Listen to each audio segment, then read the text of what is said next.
Mm.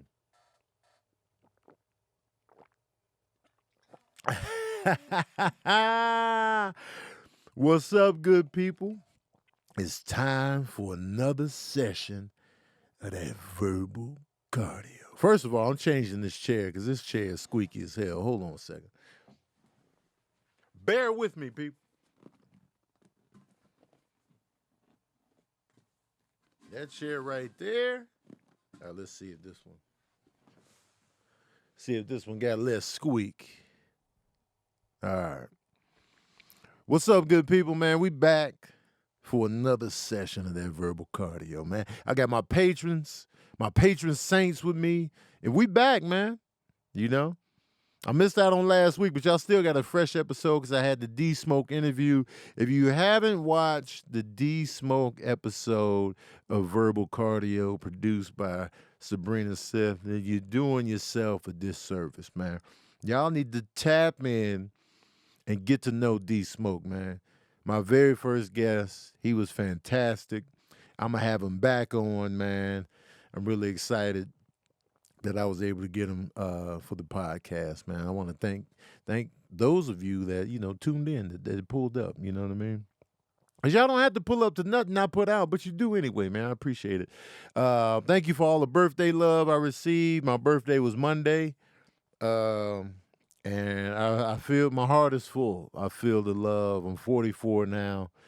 I feel like I'm in my 20s, and I'm blessed. And thank you. It was a great day.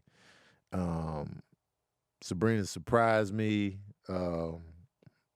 with it, like all my friends was there. She rented out a movie theater, and we just watched Scott Pilgrim versus the World, man. And it was dope, man. Great surprise. Shout out to Sabrina for that. Cause I'm low key with my birthday. Like I don't require a party or nothing like that. And she did that, man. I had no clue. Everybody was lying to me. I had no clue. There was no clues of nothing. I didn't catch a whiff of anything shady going on. And little did I know the whole time it was plotting against me, man. But yeah, that was really dope, really special, man. I got my co-host Water in the building. I got my Thor's hammer, my Yeti. Thanks to Afro Geeks for sending me this co-host. Drink more water, people. Water is necessary for everything. We need water for everything. Everything in this life, we need that water, man. Trust. Drink it more often, or you'll be laying in the coffin. Bars. Barred up. Bar none. Bar exam. Raising the bar. You know what I mean? So drink more water, man. How much water did y'all have to drink yesterday? How much did you drink yesterday and the day before? That's what I want to know. How much water did you drink the day before yesterday? The day before yesterday. How much water did you drink? I want to know this. A gallon and a half says M. Hollis. 64 ounces says Crystal Carradine. Gallon each day says Eric Payne. These names I'm rattling off. These are my patron saints, my Patreon members, man. They in here, right now, man. I'm back. I was in Atlanta from like Thursday to Tuesday of last week, and we was eating. I was getting fat, y'all. I can't live in Atlanta. I can't live in Atlanta, Georgia. I would be fat as hell. I would be Fats McGillicuddy, Fats Domino, if I lived in Atlanta, Georgia, man. You kidding me, man? The food was right. The food was right in Atlanta. It was green, trees, food. I ate at Slutty Vegan. I ate at M&M's. I ate at, where else did we go? Oh, B&L Wings. We did, what's the name of that brunch spot? Barney's, Life Bistro, Cafe Culture. I think that might have been it on the vegan tip. But I had the Magic City fries though. Man, dog, the food was just You feel like it's one more? Oh, no, Life Bistro. That's the one I was thinking of. Did we do three? Yeah. But I eventually came around to the Jamaican dude with the vegan donuts, man. Those donuts were outstanding. And I also ate at this little this spot next to this Jamaican food spot where they had like vegan pizza and stuff in there. So I ended up getting like a wrap. I ended up getting a wrap from there, which was fire, by the way. Food was just. And then when I got on the skip, so I went from Atlanta, flew back that Wednesday, had to repack and go to Sacramento for that weekend. So I was in Atlanta and Sacramento back to back for multiple days. So I was just eating out. I was going to the Burger Patch in Sacramento, and we was just eating, man. And when I got back on the scale, I was only 210. I thought when I left, I was like 207, 208. I thought I was going to come back 20 pounds heavier. I was like, yo, I can feel the weight accumulating on my body right here, right now. I can feel it in my soul. So I just knew I was scared to get on the scale. I was scared to get on the scale. You know what I mean? So that was that whole thing. But when I got on the scale, it wasn't that bad. I was working out here and there, trying to assess the damage I was doing. I want to move to Atlanta, man, and Sacramento.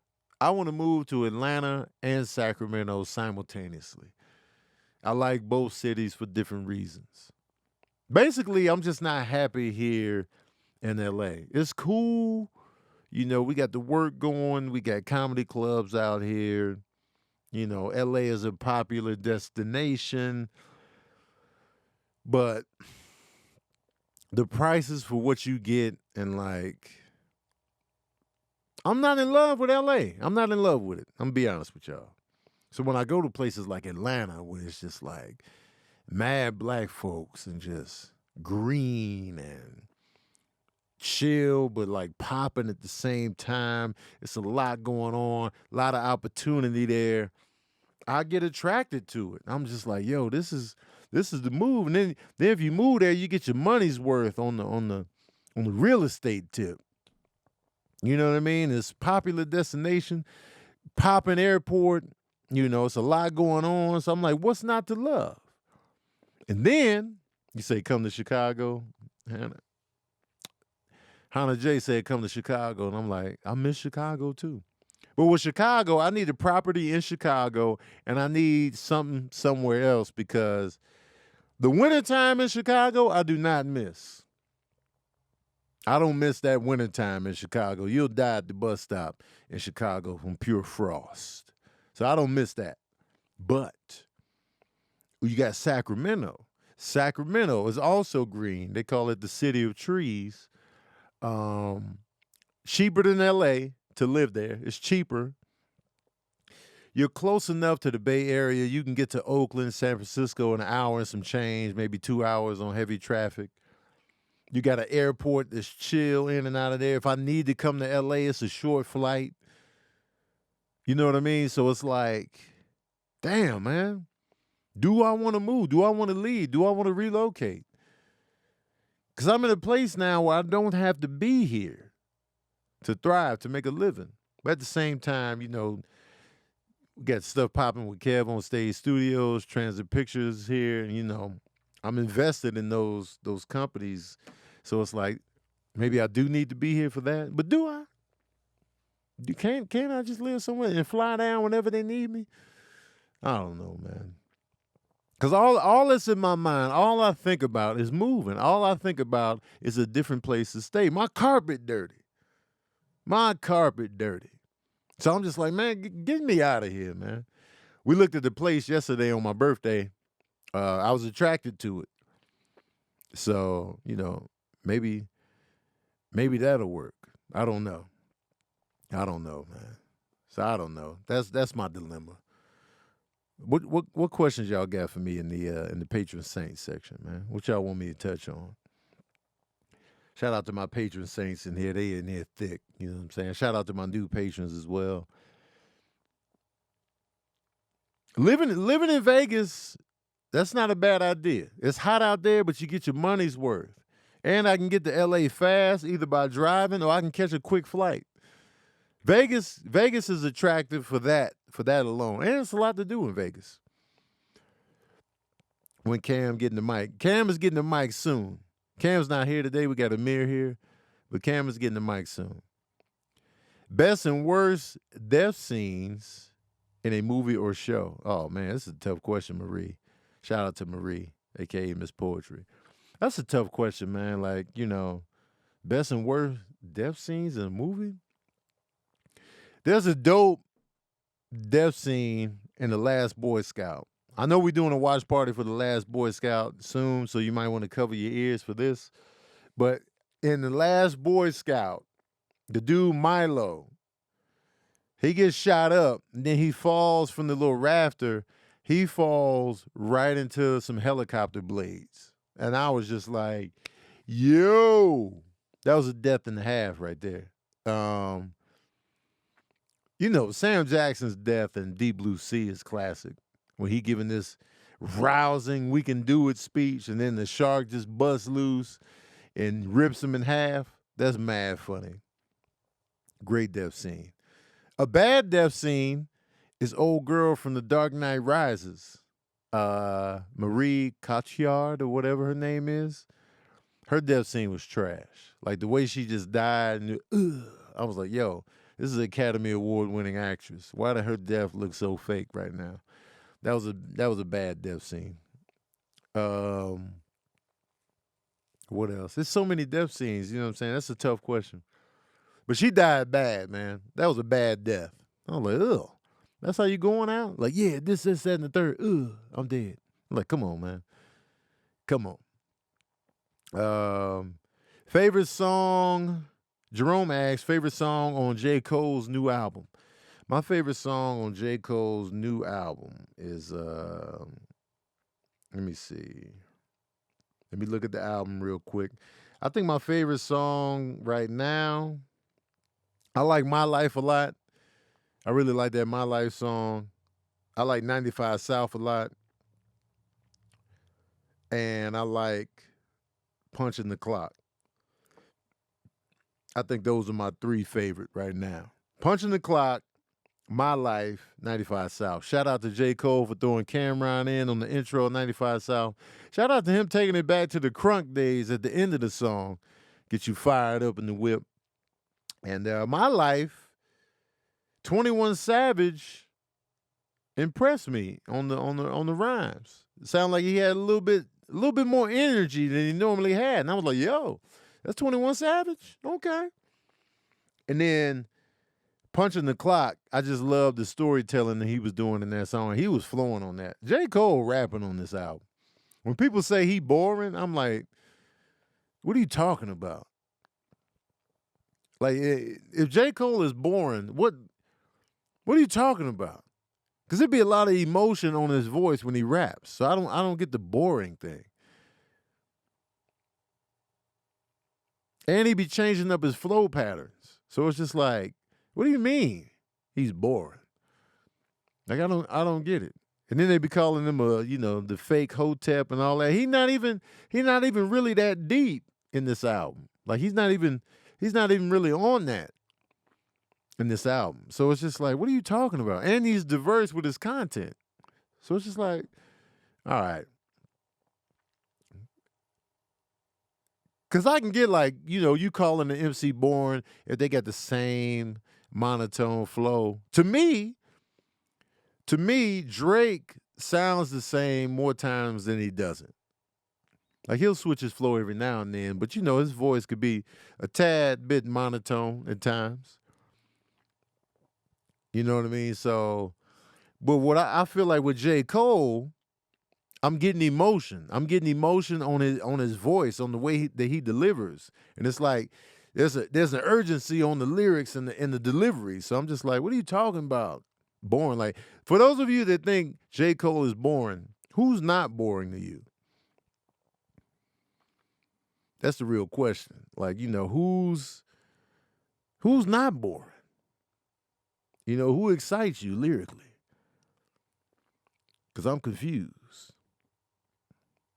You can say the production's boring, okay, all right, the production or whatever, but like the flow, I don't get it. I don't get it. So yeah, I really like the J. Cole album. I listened to it all the way through, probably 10 times already. Since it dropped Friday, I've probably breezed all the way through it 10 times already. And it's an easy listen. The songs are short. And it's just a quick breeze through, man. I enjoy it.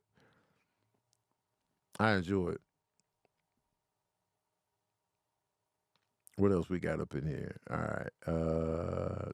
Oh, there was a moment in one of the Saw movies. It wasn't a death scene because she didn't die, but the girl fell in a pit of syringes. I couldn't take it. I could not take that visual. When she fell in a pit of syringes, I was done. I think after that, I think I quit watching Saw movies. I think it was like the third one. I think I gave up on Saw after that. Like, I don't like syringes. And she fell in that pit of syringes. I was like, nah, I can't. It was too, I was cringed up, man. My face was just, I can't. That was hard. That was a horrible visual that I cannot shake. Oh, I remember in The Last King of Scotland, when they were about to kill James McAvoy, and they strung him up by his chest skin. They put his chest skin on hooks and had him lifted. I was like, I couldn't take that visual. Cringe City. Oh God, that. I just rewatched The Last King of Scotland recently, so it's fresh on my brain. Thank you, Afro, for letting people know to use the big red question marks if you got any questions. Miss Incredible asks, are you planning a big celebration when you hit 2 million followers on Instagram? Nope, not at all. I didn't even really do the celebration for 1 million when I hit it on Instagram. When I was doing Tony Baker and Friends at Flappers, Sabrina got me like a 1 million, a 1 and the M on the balloon tip. So they celebrated on my behalf, but I just keep it moving. I might acknowledge it, but I'm not sure. I didn't plan on celebrating it. I'll probably, depending on my output, I'll probably hit 2 million in a couple months, depending on the output. But I didn't have a celebration plan for that. I don't take it lightly. But I just didn't plan on really celebrating it. But that it's coming. I feel it coming, as long as they don't delete my page. Jolita Green asks, do you ever take a vacation? I haven't. I don't really take vacations. And visiting family, that doesn't count as a vacation. But now I haven't had a vacation in years where I just purposely took a vacation. I'm usually working or I'll visit family. The closest thing I came to a vacation recently, I took Sabrina to the Bay Area for her birthday. And that's probably the closest thing, but I don't even consider that a vacation. I want to get a house first, man. I want to get a house. I want to, I just don't feel like taking vacations yet. Like, I got certain things in mind that I want to achieve before I really just take a vacation. Even though I'll be tired, even though I'll be like, man, I just need to chill. I still haven't truly taken a vacation in years. I'm talking years, y'all. So, I don't know. I know I need one. I do know I need one. Kev be telling me all the time, take a vacation, Tone. Kev be going on 8 vacations a year, man, 8 or 9. And I get it. I get the value of vacation. But for me, it's just, I got certain things I want to acquire first. So, and I'm just happy to be doing something that I love to do for a living. So I'm still excited about that. But I'll be tired. I'll be tired out here. You know what I'm saying? Now, also another question. from Jolie the Green. What is my ideal vacation spot? Seychelles. Seychelles is my man. That's my dream vacation spot. I'm going back. It's the most beautiful place I've ever been to. Seychelles. Let me tell you about it, man. I'm gonna tell you about it right now. If you ever want to, go to an island, it's a country in East Africa. All right. Um, it's an island in the Indian Ocean. It is home to numerous beaches, coral reefs, and nature reserves, as well as rare animals such as the giant uh, Aldabra tortoises. I saw one of those tortoises at the resort.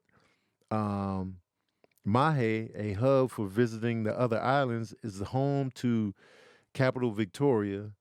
It also has the mountain rainforests of Morne Seychelles National Park. I probably said it wrong, and beaches. Um, the population is 97,625 as of 2019. I went out there. Um, there's some news for it. Honeymooning Denver couple forced to quarantine in Seychelles as WHO investigates island's COVID test data. Look, if you got to be quarantined anywhere, Seychelles is the place to be. And they get the huge flying foxes there. I followed them. I followed the flying foxes around the resort, and I wanted to see where they laid their head. And they hang upside down in the tree. I saw one. I was like, yo, that's a bat. Followed them to a tree, watched them get in there and hung upside down. It was amazing. Amazing. I can't wait to go back. It was beautiful. The weather was right. It was just the most beautiful place I've ever been to. So that's where I want to go back to. But there are a lot of places on this earth that I want to, go to again. I want to go back to Amsterdam too. Amsterdam was dope as hell, man. Amsterdam. All right, what else we got up in here? Marcus June wants to know, am I going to see the Saw flick with Chris Rock? Yes, I will watch it. I will check it out. I'm going to see what's happening. Hopefully nobody falls in the pit of syringes. You know what I mean? So we're going to see what's up. But I will check it out, though. I'm interested to see how Chris Rock is going to do on the acting tip. You know what I'm saying? I'm curious. You know what I mean? So what else we got up in here, man? J Beast Mode, always been curious about the ingredients to your favorite smoothies you make. Okay. My smoothies are as follows. I start with either baby spinach or the power greens. The power greens are baby spinach, baby kale, and chard. So it's either one of those bags. So I got the spinach or the baby. I got the spinach or the power greens in there. I add cinnamon, ginger. Sometimes I add vanilla extract. Sometimes I don't. I used to add dates, but then I was trying to cut calories, so I was kind of leaving the dates out. If I use the protein, I use this almond protein powder. That's vegan, of course. I use this almond protein powder. If I use the protein powder, I won't add the dates. But if I don't add the powder, then I use the dates. So it just depends on which one. Also, sometimes I add pumpkin seeds for protein. Pumpkin seeds are a good source of protein. I add that in there.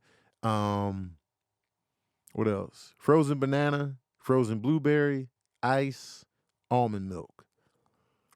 And those are my ingredients to my smoothies. I love them too. Love them. So good. My smoothies I love them, man. You know what I'm saying? So I'll make those all the time. So those are the ingredients, man. You know what I'm saying? Nothing too fancy, nothing too complicated, real easy to make. You know what I'm talking about? You feel me? Slarita wants to know the transition from living in Chicago to New Mexico. What were the differences, and did you want to move? Let me tell you something about moving from Chicago, the third largest city in America, to New Mexico. Clovis, New Mexico, population. Let me tell you about Clovis, New Mexico, real quick. I'm queuing up the data right now. Clovis, New Mexico. They got the Clovis, California, too. Clovis, New Mexico, population 38,891 as of 2019. Now, mind you, this is 8,000 more people than when I moved there. When I moved to Clovis, it was 30,000 and some change. Now they've grown in population. Clovis, New Mexico. As of 2010, the population was 37,000. Big shift. As you can hear, going from Chicago to that. I was down to move from Chicago because I was raised there. I lived in Chicago my whole life at that time. And my mom was born and raised in Chicago. So my brother got stationed in New Mexico. He was like, yo, why don't y'all come down here and stay with us in New Mexico? And I always been like, why you ain't invite us to Hawaii when you was there? He brought us to the small town to keep him entertained. So, my mom was down for the change, and I was down to move out of Chicago because I was scared of a nuclear war. I was scared of a nuclear war because, Terminator scared me. All those nuclear war movies scared me. And I was watching this little thing on Nostradamus, and they say he predicted a nuclear war. And I was just like, and what made the Nostradamus thing so creepy to me is because the little program that I was watching aired before this big San Francisco earthquake. And he predicted that San Francisco earthquake. So I was just like, yo, this dude legit. Now, mind you, I don't know the details of his prediction on the San Francisco quake, because San Francisco didn't even exist when Nostradamus was around. So it's like, wait a minute, was he actually accurate, or are we just interpreting things to bend them to make sense for the here and now? But at the time, I didn't want to hear none of that. I was like, yo, he predicted the San Francisco earthquake. It ain't even happened yet at the time that this thing aired. This dude is accurate. So he predicted like the Antichrist and all this and the nuclear war and this, that, and the third. And they were showing like the dramatization of the nuclear war happening, showing the Statue of Liberty getting blown to pieces. And I was like, yo. I was like, yo, Chicago's going to be a target. Get me out of here.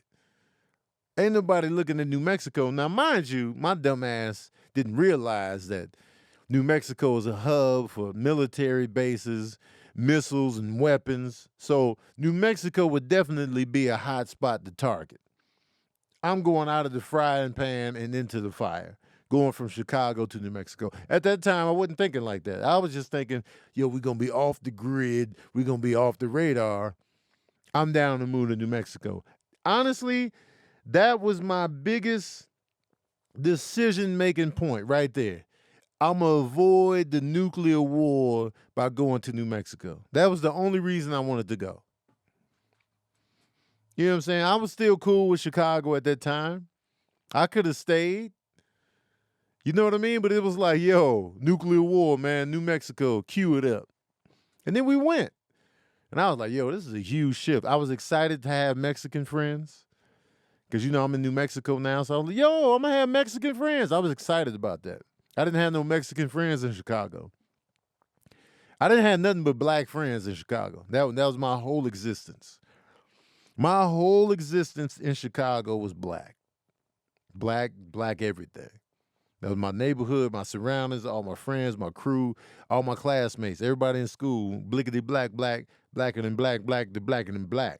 Because I'm black and I'm back. It was Black City for me.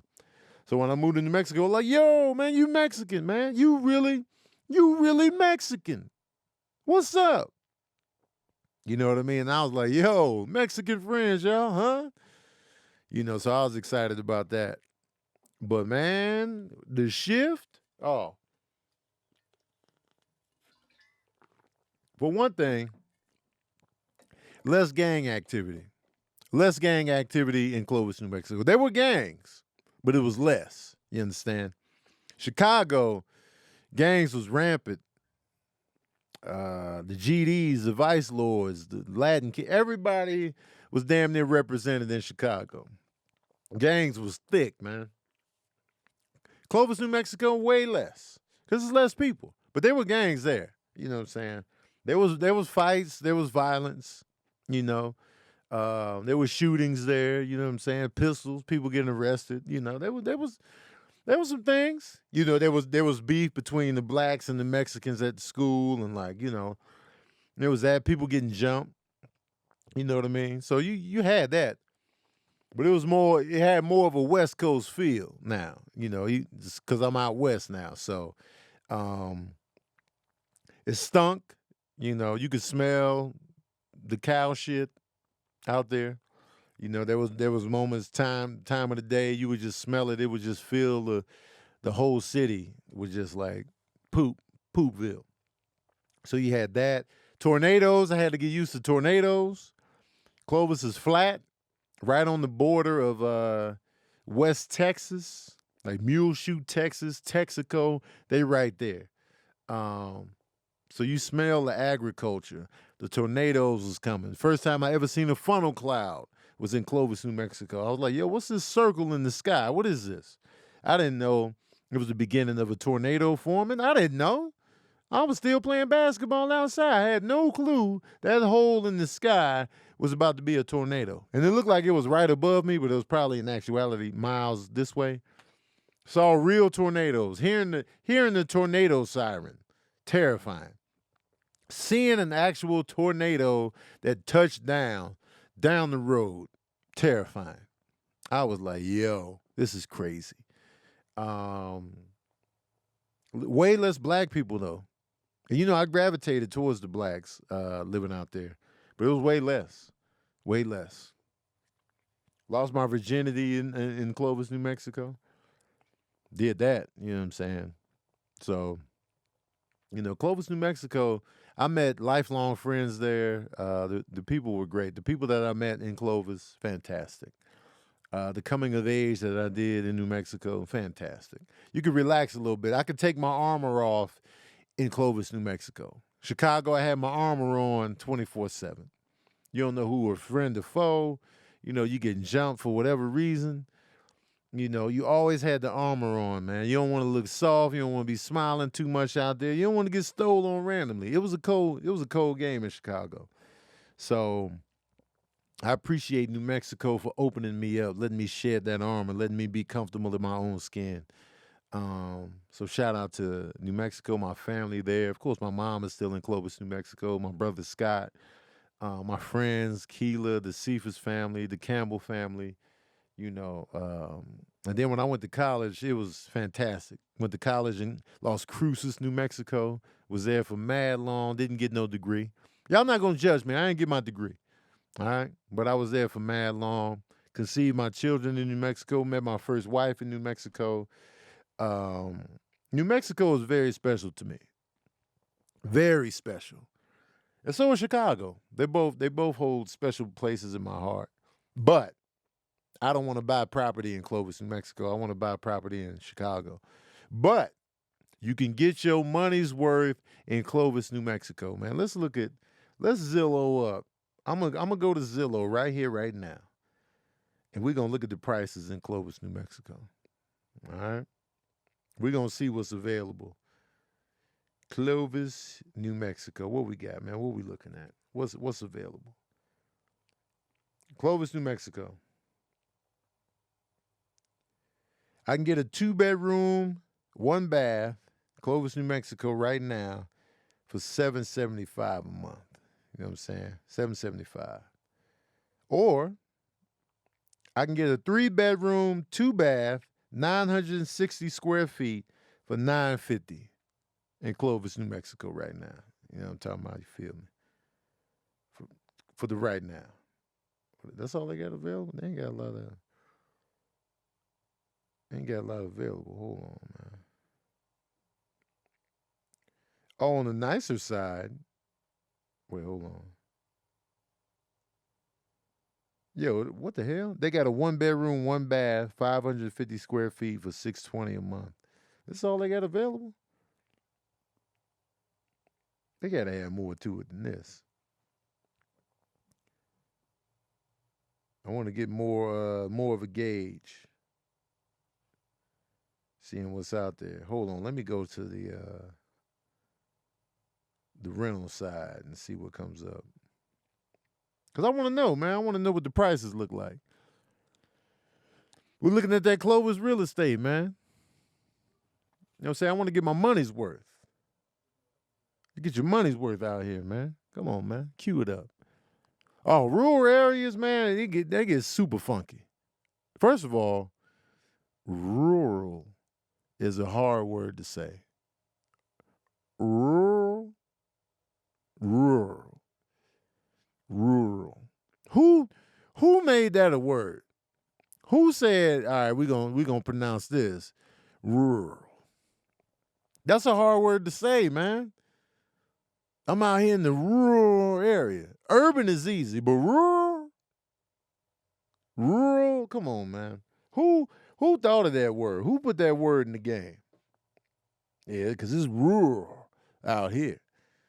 All right, let me see. Clovis, New Mexico. Let's get it. Clovis, New Mexico. Come on, give me some rentals, man. Y'all ain't got nothing? They lying, man. There's got to be something for rent. Zillow don't be up to snuff sometimes, man. Let's go to Roswell, New Mexico.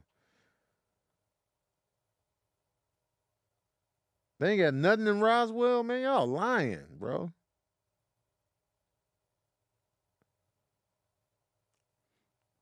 All right, thanks for nothing, Zillow. Anyway, in the rural areas. In rural. All right, one more question, then we out of here, man. All right.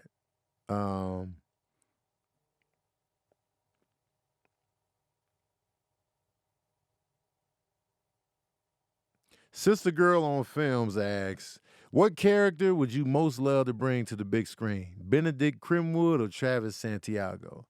I got to go with Benedict Crimwood, man. Benedict Crimwood, the drug kingpin, is just, I love playing that character. Don't get me wrong, I love Travis. But Benedict Crimwood holds a special place in my heart because when I look at Benedict Crimwood, I don't see myself. When I'm Benedict Crimwood, I don't see myself as that character. Like I can look at him and, separate myself from him. That's why I like Benedict so much. It's short. Like, so I would love to be Benedict Crimwood for a full film. I would love that. Would love it, man. What's up, LaToya Larkin, coming in here late? Listen, y'all.